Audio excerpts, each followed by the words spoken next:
pas de fun toute ta vie, tu bosses, tu gagnes de l'argent, tu le dépenses pas pour accéder au paradis.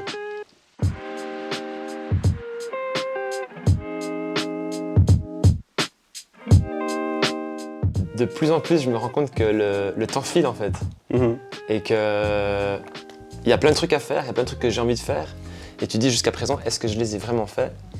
Et tu fais un peu un espèce de point et tu te dis en fait non, pas vraiment. Et en lien avec le fait de vieillir, bah, tu penses aussi implicitement à la mort. Et là j'étais avec des amis il n'y a pas longtemps et je me suis rendu compte que la plupart de mes amis se disent bah, en fait moi la mort ça me fait pas peur.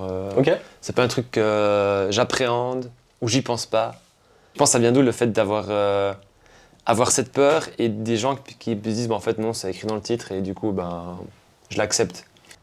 Ça, je pense que c'est un truc que je vois beaucoup dans mes consultations psy, de mettre une notion de justice dans notre vie. C'est un truc, en fait, ça nous amène énormément de frustration, de colère, alors qu'en fait, c'est marqué nulle part.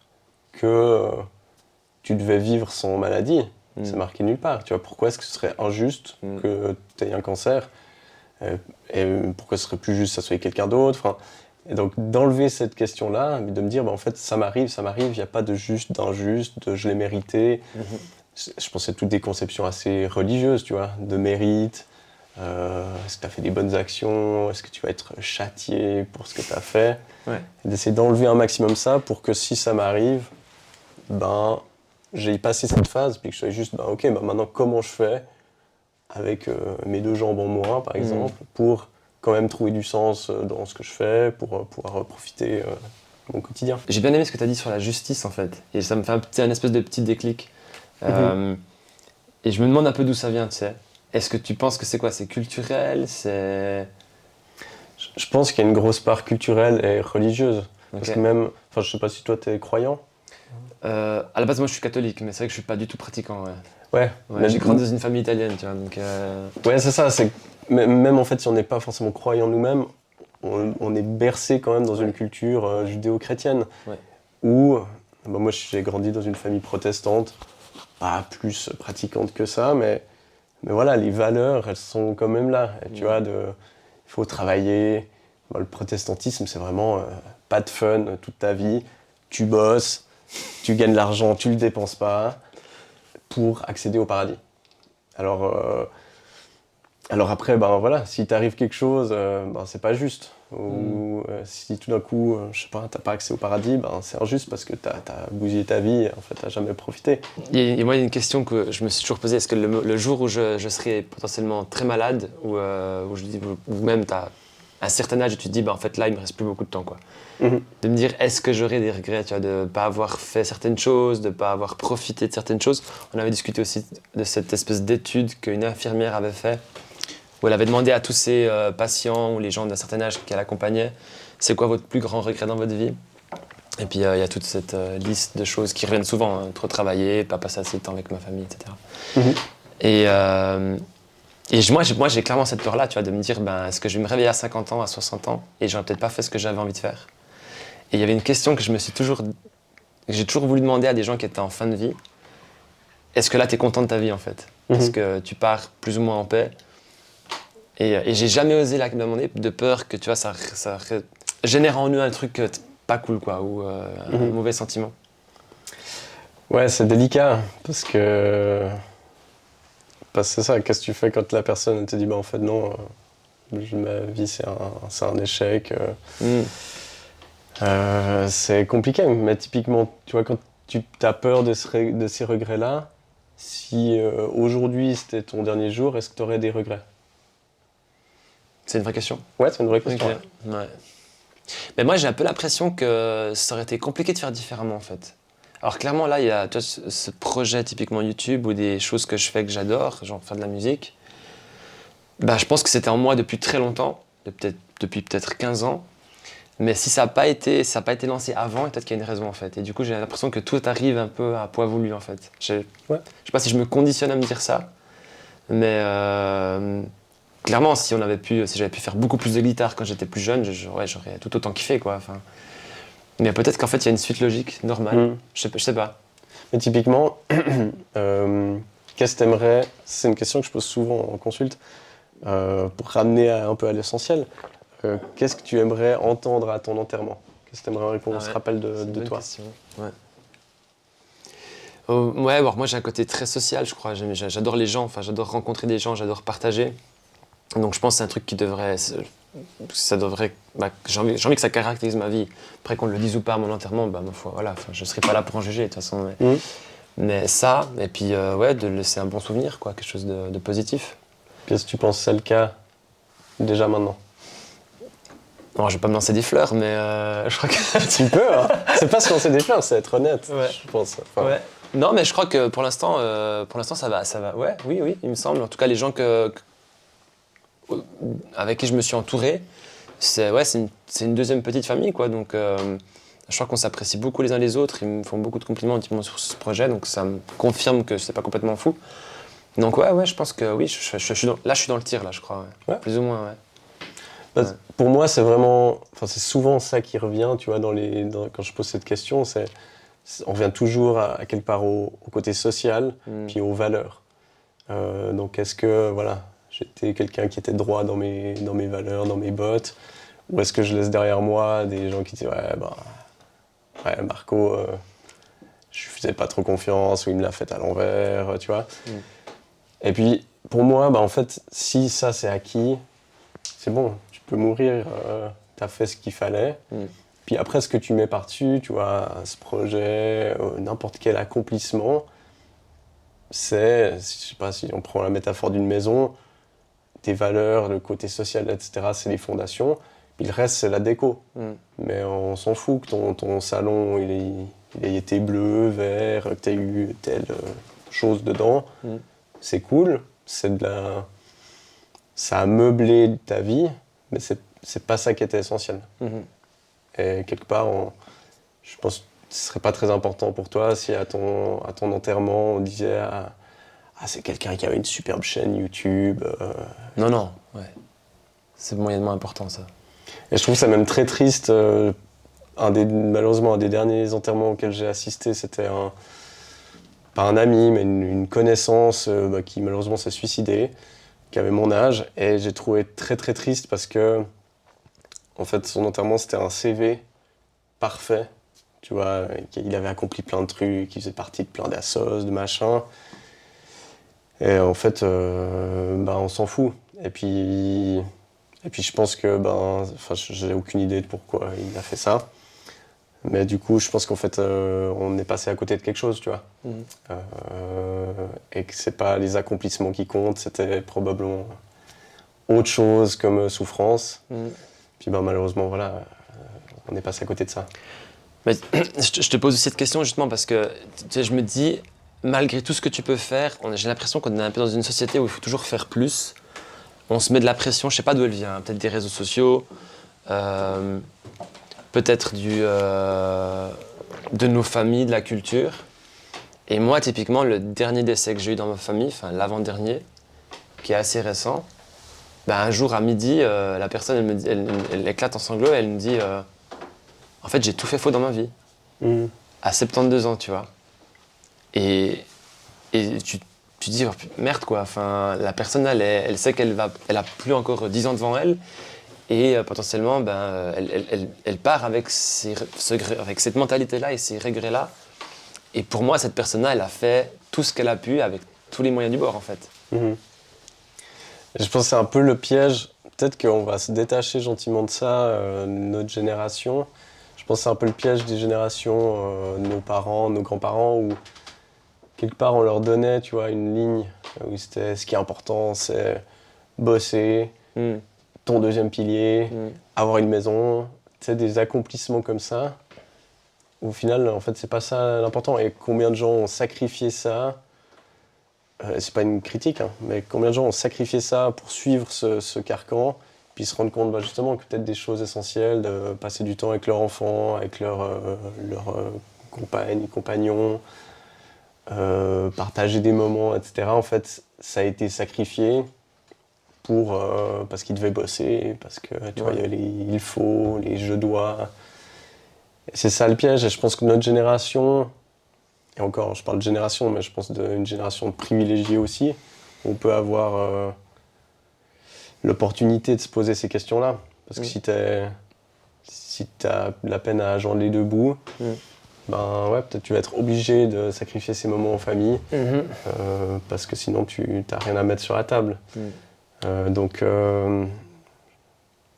ouais, je pense que de remettre, d'avoir le temps de réfléchir à ça, et puis de se questionner sur qu'est-ce qui est essentiel, puis la pression qu'on se met, ben ouais, je pense se questionner sur en fait, qu'est-ce que ça vient toucher. Est-ce que je le fais parce que c'est essentiel, ou est-ce que c'est parce que c'est mon ego, ou un manque de confiance, ou tu vois. Je pense qu'il y a beaucoup de ça aussi. Ouais. Du coup, toi, si tu devais rencontrer maintenant de par ton expérience et de par ton statut de psychologue aussi, comment tu démystifies tout ça? Comment tu te dis, ben en fait, ma vie elle était cool et t'acceptes potentiellement que c'est la fin et que tout ce que t'as fait c'est assez? Ouais. C'est intéressant parce que moi j'ai eu beaucoup, de par mon éducation, ce côté du c'est pas assez. Tu vois, il faut toujours faire plus, etc. Un côté très protestant. Enfin voilà. Je pense que ça passe beaucoup par dégonfler notre melon, d'arrêter de croire qu'on est important sur cette terre, tu vois, de se reconsidérer un peu comme des fourmis, tu vois. Et puis en fait, le jour où je vais m'éteindre, pas tout le monde va s'en ficher, mais quelque part c'est pas important, tu vois. Et à travers ça, s'enlever cette pression du il faut que je marque l'histoire, il faut que je fasse un truc qui est important. En fait, je pense que ça, c'est des trucs qui nous amènent une pression de fou, qui nous amènent à justement délaisser plein de choses essentielles, alors que c'est pas avoir plein d'abonnés sur tes réseaux sociaux ou avoir un tel montant sur ton compte en banque qui va te rendre heureux. Ouais. C'est des relations, c'est des moments passés. Il y a un truc qui me fait extrêmement rire et de la peine en même temps. Je sais plus comment il s'appelle, un entrepreneur américain actuellement. Je sais pas si tu as vu passer ça, qui veut vivre jusqu'à 200 ans, je crois. Donc, il s'impose un programme d'entraînement de fou. Je crois qu'il mange 106 compléments alimentaires différents. Ouais. Il se fait des transfusions sanguines avec le sang de son fils.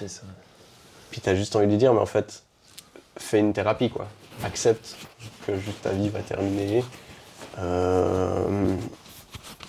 puis quelque part, tu te dis, mais en fait, voilà, c'est une envie de contrôle maximale, alors que peut-être demain il se fait shooter par une voiture. Puis je lui souhaite pas de mal, mais quelque part, ça me ferait un peu rire. De dire, enfin, juste pour ramener en fait à l'évidence que tu peux faire tout ce que tu veux, c'est pas toi qui décides.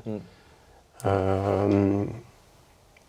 Je sais pas si j'ai pas répondu à la question. Non, mais oui, moi je pense que oui. Enfin, en tout cas pour moi, ouais. Et il y a un autre truc où en fait, tu sais, il y a des gens qui lancent leur projet à 18 ans, il y a des gens qui lancent leur projet à 30 ans, il y a des gens qui vivent de leur passion très jeune ou très tard. Et dès le moment où il y a potentiellement, ils passent à côté de la mort, tu as une expérience de mort imminente, un accident de voiture hyper grave, où on leur dit, en fait là vous êtes malade, il vous reste 2, 3, 4, 10 ans. Ça fait un déclic, et là ils se disent, ok, c'est maintenant que je commence à faire de la musique, ou c'est maintenant que je lance un projet entrepreneurial. Et tu sais, je me demandais pourquoi, alors qu'on est conscient du fait qu'on va tous mourir, et que demain n'est absolument pas promis, pourquoi on doit passer à côté de... On doit vivre des moments comme ça pour se rendre compte qu'en fait, il faut foncer en fait. Que c'est le bon moment maintenant et pas demain. Je pense en partie, ça revient peut-être à ce qu'on disait avant, tu vois, c'est qu'on n'en parle pas, puis qu'on se dit que c'est lointain. Parce que, à nouveau, on part du principe que ça nous est dû, que ce qui est normal, c'est vivre 85 ans. Alors que non, personne n'a dit ça. Et on revient à la notion de la justice, l'injustice, de si je vis pas jusque-là. Donc, je pense qu'en effet, c'est tout l'intérêt de penser quotidiennement à la mort, c'est que ça nous permet de rappeler... pour moi, c'est un exhausteur de vie, en fait. Je pense qu'il y a beaucoup de gens, quand ils vont voir le thème de cette vidéo, ils vont se dire « Ouh là là, ça va me glauquer, ça va être horrible ». Alors que, non, en fait, si on avait une vie éternelle, tout perdrait de la saveur. Parce que ben voilà, en fait, des expériences, ben, j'aurais tout le temps pour les faire, je pourrais tout vivre, tout tester différemment. Et ce qui rend la vie belle, excitante, etc., c'est qu'il y a des choses, ben, on va peut-être les vivre qu'une fois. Et de se rappeler de cette finitude-là, ça nous permet aussi peut-être de, je sais pas, de relativiser des choses, de quand on s'embrouille avec quelqu'un, de se dire, ben, en fait, peut-être c'est notre dernière interaction là. Donc je vais essayer de la terminer comme il faut. Je vais essayer de ne pas partir fâché. Ça, il y a un truc justement qui est assez anxiogène. Je suis tombé sur des posters où, en gros, ils te mettent le nombre de jours que tu as vécu et puis combien potentiellement il t'en reste à vivre. Admettons, tu vis jusqu'à 85 ans. Et après, tu peux faire ça pour chaque relation. Donc, par exemple, nous, on n'est pas super proches, tu vois, mais là, actuellement, je pense qu'on a vécu le 90% de notre relation. Et puis, alors, ce qui est flippant, c'est avec tes parents, par exemple. Ils disent, je sais pas d'où c'est sorti comme statistique, peu importe, mais ils disaient que, genre, à 20 ans, si tu pars à peu près à cet âge-là de la maison, tu as vécu 90% de ta relation et de ton temps avec tes parents. Et bah ça change la façon dont tu abordes le repas du dimanche soir. Bah, c'est pas, oui, il va y en avoir encore des milliers. C'est non, après tu te projettes. J'ai fait le calcul, ça m'a provoqué un peu quand même une montée d'angoisse. J'avais fait le calcul, tu vois, potentiellement combien de dimanches il me restait avec mes parents. Ouais. Et du coup, ben voilà, ça va te dire peut-être, je vais essayer de pas m'embrouiller sur cette bêtise, et puis de parler d'un sujet qui est important, plutôt que de remettre chaque fois au lendemain ces conversations. Ouais. On oublie trop de faire ça, de se dire que chaque repas potentiellement il est important, il est. Puis alors après, il faut réussir à pas partir dans ce sentiment d'urgence, tu vois, d'angoisse, de dire purée, mais en fait, il faut que je voie plein de monde tout le temps, mais d'avoir des moments qui comptent. Et moi, cette année, par exemple, dans mes objectifs, j'avais mis passer plus de moments de qualité avec ma famille. Et du coup, j'ai écrit à mes parents, je pense qu'ils ont dû se poser des questions.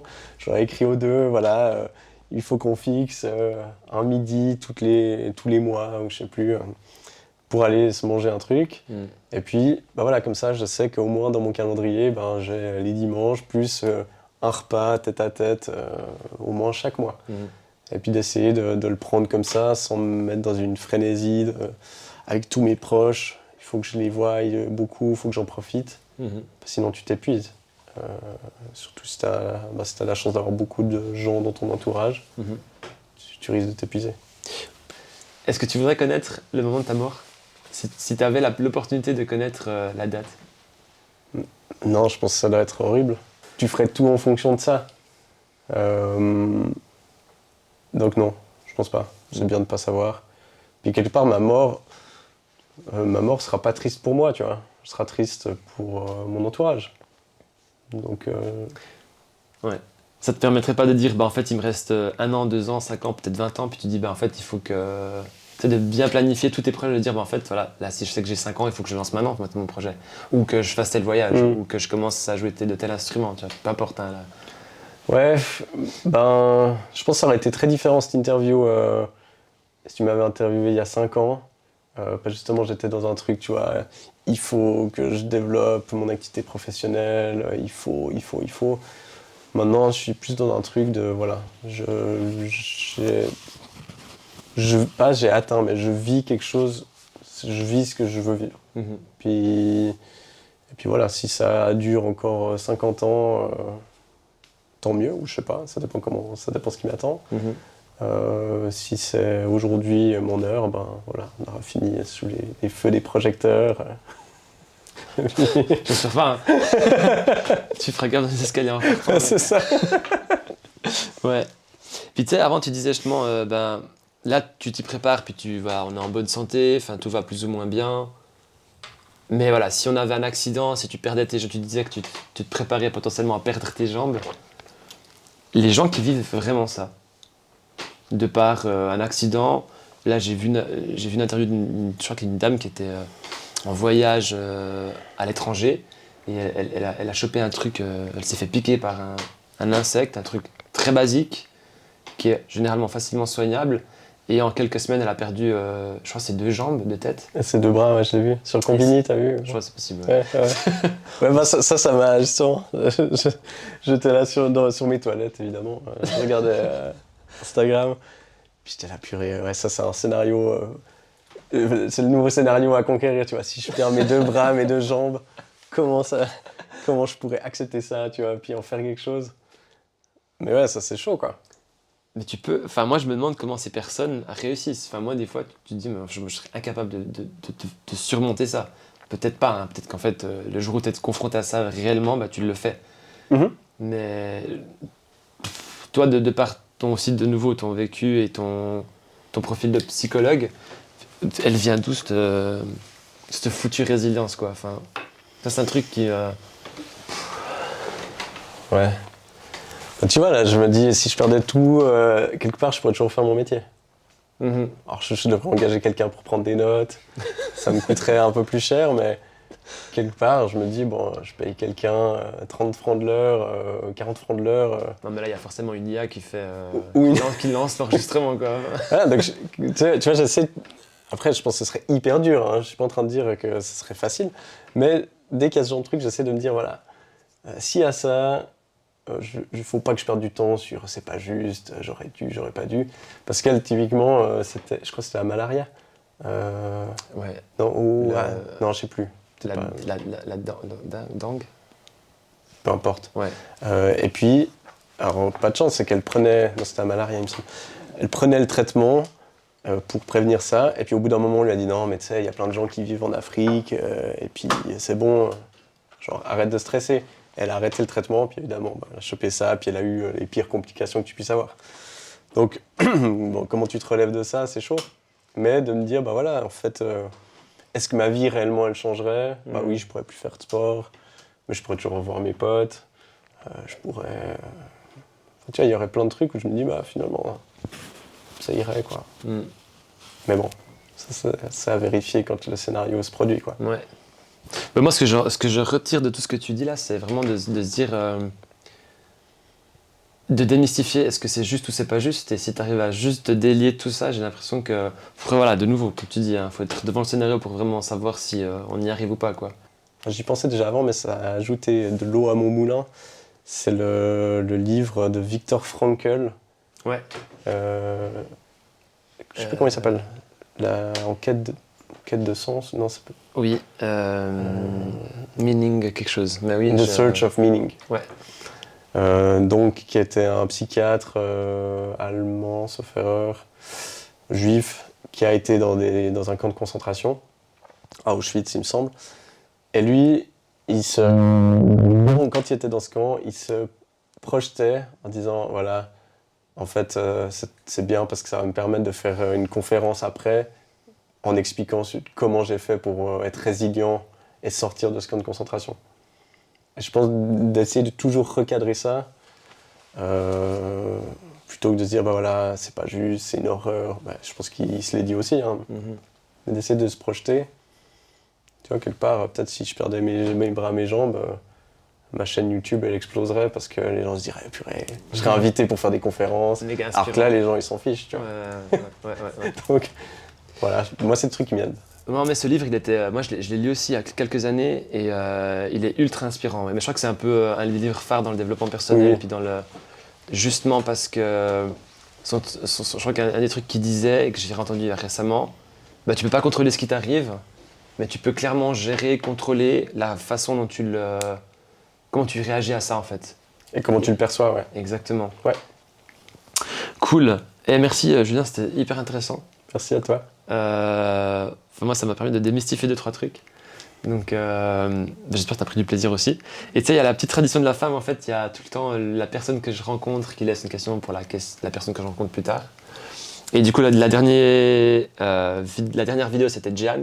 On avait parlé d'anxiété. Et Gian, du coup, il t'a laissé une petite question. Il ne savait pas que c'était pour toi. Okay. Et lui, il se demandait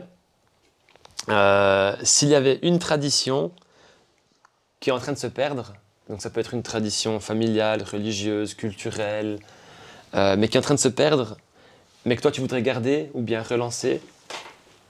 Laquelle ça serait? Et potentiellement pourquoi tu voudrais la relancer? Ok, trop bien. Bon, c'est trop bien comme question. J'en ai pas une spécifique qui me vient, mais je me dis quelque part des traditions ou des pratiques qu'on avait avant. Enfin, l'image qui me vient, c'est par exemple les femmes qui allaient laver le linge à la fontaine du village. Ben, alors, je pense que c'était hard pour elles, mais ben, c'était une occasion de se rencontrer et puis d'échanger, d'avoir des moments sociaux en fait. Donc je pense on est dans une société où on essaie de gagner du temps surtout, on est de plus en plus... voilà, j'allais dire j'ai installé une machine à laver chez moi, c'est pour ça que peut-être ça me vient. Je me suis énervé avec ça. Ben, du coup, faire une lessive, c'est pas un truc genre tire rien, tu vois. Si je devais aller au centre du village et puis rencontrer du monde, passer un moment, ben, ça crée du lien. Et je pense pour les personnes âgées surtout, un des trucs qui est horrible en ce moment, c'est l'isolement. Et donc, toutes ces pratiques qui se perdent, tu vois, d'aller boire le café au bar, pas d'avoir ta petite machine chez toi, de faire ton café, ben, ça fait que tous les jours, tu vois quelqu'un au moins. Ça n'existait pas avant une journée où tu étais seul chez toi. Et donc ça, je pense que ce serait important de retrouver ça. On devient de plus en plus individualiste, hein, c'est vrai. Et ouais, travailler tout seul chez soi ou bien de pas forcément sortir parce qu'il y a trop de stimuli. J'ai l'impression qu'on devient aussi de plus en plus sensible, non? Je sais pas si on devient, parce que c'est souvent ce qu'on dit, qu'on devient plus individualiste, mais je pense que c'est que notre mode de vie l'a rendu comme ça, puis on s'est dit que c'était cool. Parce que oui, c'est bien, c'est pratique, mais tu vois, le côté pratique, il nous isole beaucoup. Et donc, si on devait reprendre le café au bar, en Italie, il y a encore beaucoup de ça, tu vois. Si on devait aller faire nos courses plutôt que se les faire livrer, enfin, tous ces trucs, et je pense que chez les vieux, c'est là où ça se voit le plus, c'est tous des moments où ils se voient, quoi, et où ils sont pas isolés chez eux, alors, où ils peuvent se faire leur café, oui, mais ça va rien leur apporter, quoi. Donc la tradition, c'est de relancer des activités qu'on fait en groupe, quoi. Enfin, on rencontre les gens du village, de la ville, et de quartier. Exact. Et d'éviter de les faire tout seul. Exact. Ok, cool, intéressant. Et du coup, toi, tu as le même petit honneur que les précédents. Tu peux nous laisser une petite question ici pour la prochaine personne que je vais rencontrer. Donc, tu ne sais pas encore qui c'est. Je te laisse la noter, puis du coup, on la découvrira dans un mois. Trop bien. Ça te va? Ouais, yes. Tac. En plus, t'as la classe.